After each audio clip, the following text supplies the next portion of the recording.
No one has gotten more heat from the left for being in favor of law and order.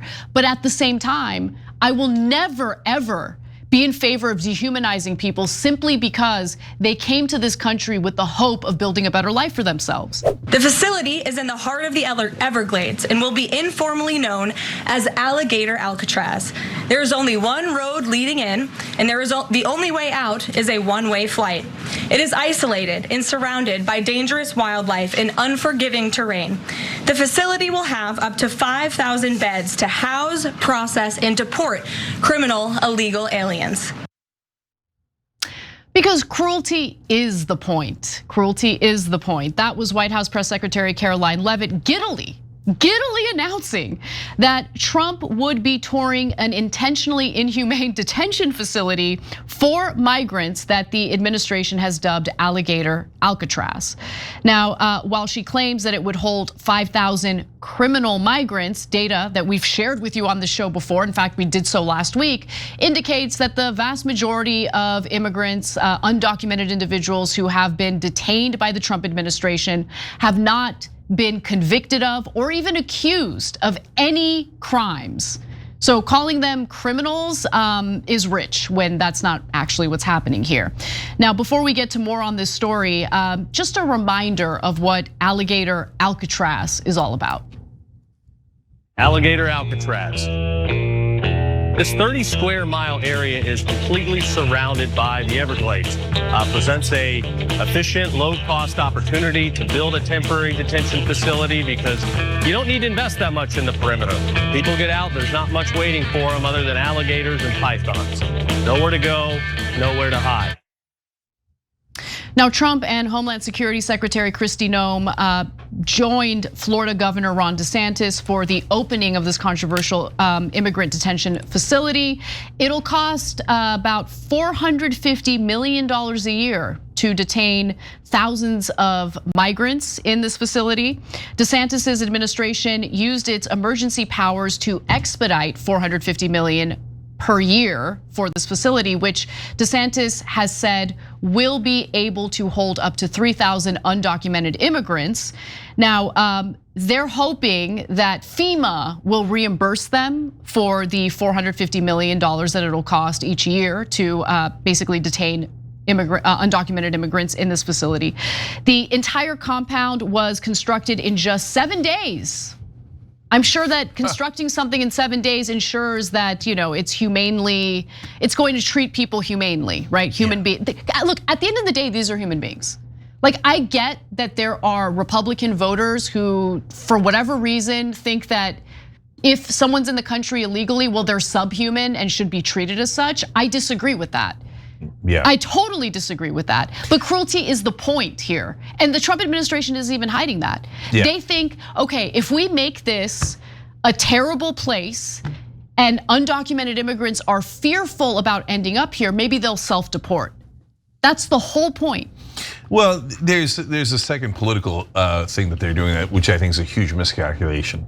So first, look, who's an average undocumented immigrant? So my family came over with, in a documented fashion. We got a green card, did everything right, and then became citizens.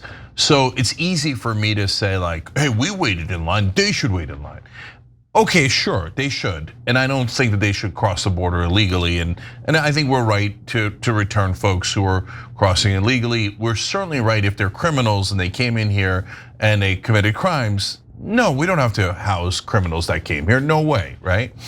But is that the average undocumented immigrant? No. No. The way that the Trump and the Republicans decided to talk about it, it's like 98% of them are from gangs. That's not true at all. It's a tiny percentage. And as we've told you many times, natural born citizens unfortunately commit crime at a greater rate than undocumented immigrants. So proportionally, they're less likely to be criminals. And it makes sense, you get why, because they're here, they're worried about losing their ability to stay here, so they're a little bit more careful. So who's the average guy who's undocumented?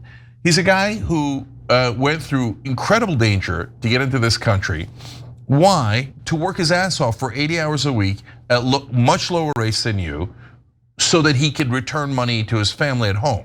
Or maybe he brings his family here to give opportunity to his kids. You could say, hey, he's doing it the wrong way.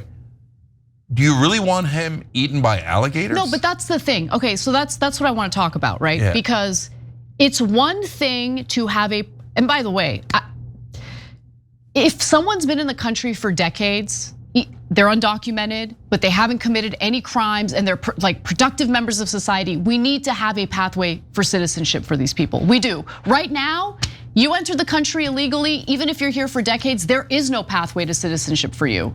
It is insanely difficult and rare for that person to ever become a citizen of this country. So I think we need to change that. I think we desperately need immigration reform. But with that said, can we please not dehumanize people simply because they're in the country with undocumented status? They're still human beings at the end of the day. Treating them as if they're, again, subhuman, that they should be dehumanized, that they should be put in a facility that doesn't care about human rights at all, that's inhumane, I just think is wrong, and it doesn't speak well of the country. I wanna be proud of the country I live in. I get it, law and order. No one has gotten more heat from the left for being in favor of law and order.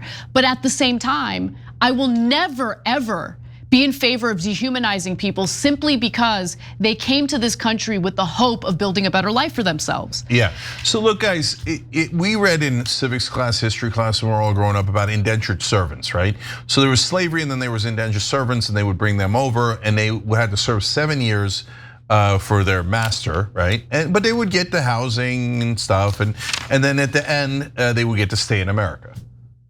And we learned that as something cruel, just a tiny bit under slavery, right? Well, not a tiny bit because only 7 years versus your whole life, and slavery was just the worst thing in the world. But still, it was in that same sentence, right? Now, they tried Pathway to Citizenship a bunch of years ago. They were gonna make it so that you had to serve 14 years, twice as long as indentured servants, right?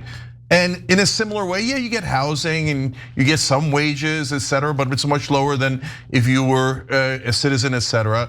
And then in the Pathway to Citizenship, after twice as long, you'd get to stay and be a US citizen, right?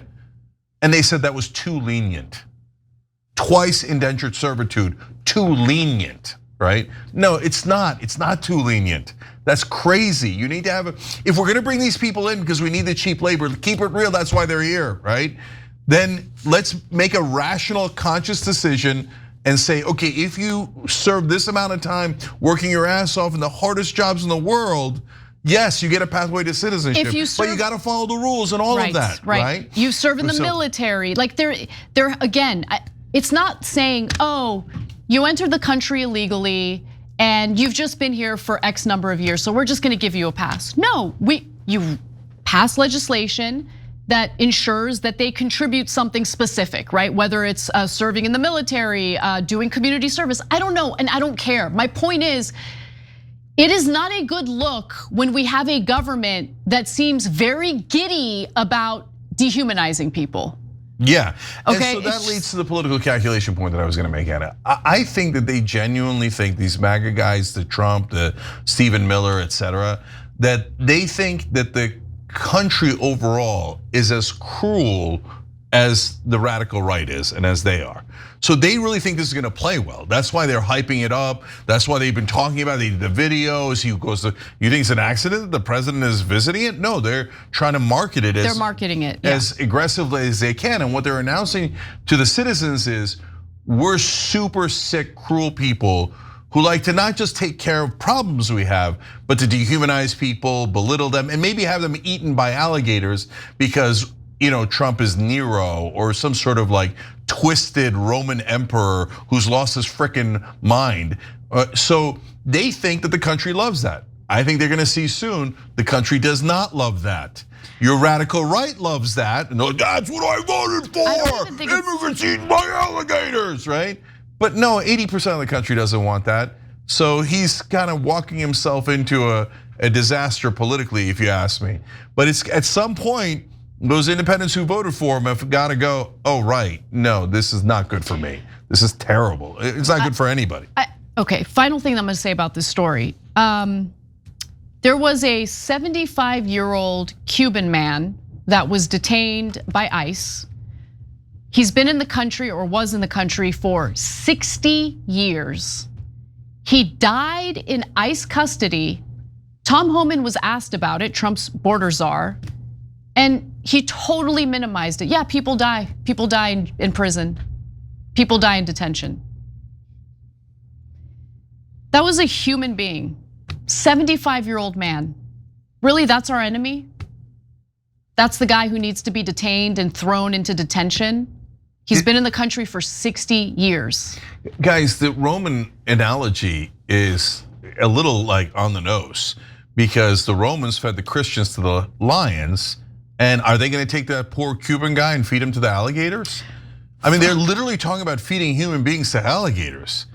There's more. Is this America? This is America? There's more. This is sick. Former Trump administration official Ken Cuccinelli told CNN anchor Jake Tapper, quote, "We're all going to die." And that was in response to a question about the death of the 75-year-old Cuban man. Yeah. All right, if this is the cruelty you signed up for, okay. Cruelty's the point. Yeah, well, look yourself in the mirror, man. And are you the moral one? You're the moral one? I don't think so. By the way, Cuban Americans, huge part of the MAGA base and Republican base. I don't know if the Republican Party really wants to brand themselves this way, but I do think that there will be political consequences for it. And back in the day, the Republicans would be like, oh no, the Cubans, the Venezuelans, the North Koreans, anyone escaping communism is welcome here. Now they changed their mind on that. Yeah. So, and by the way, if you were a Venezuelan that escaped from Venezuela or Cuban or whatever, and you thought you were safe, brother, they still think you're not the same as them. Yeah. And so, and you're about to find out. And so, okay, if you're MAGA, enjoy the alligators. I hope soon you're gonna be the only ones, right?